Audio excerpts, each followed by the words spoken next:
how to add fonts to CapCut.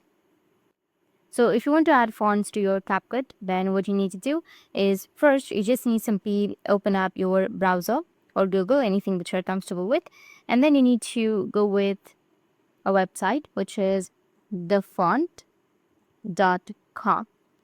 And you'll have this kind of interface. You just need to simply go and download any font that you're comfortable with.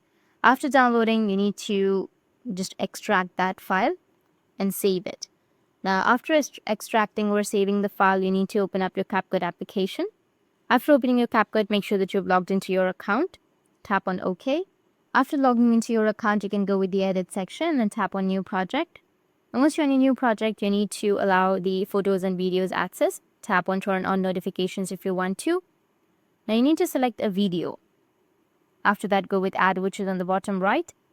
Once you've added, now if you want to add fonts to your CapCut, then what you need to do is just simply go with the bottom left, which has that text option. And from the text, if you swipe, you will have Add Text. You need to tap on Add Text.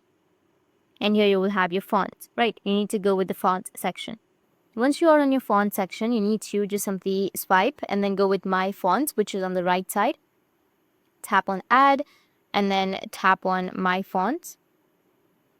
Go with your file and then select the file that you've just saved.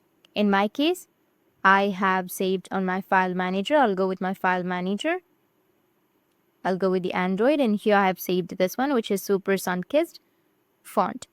Now tap on OK. Select the font, tap on OK. And the font has been added. Now select the font, which is Super Sunkissed, and then write something.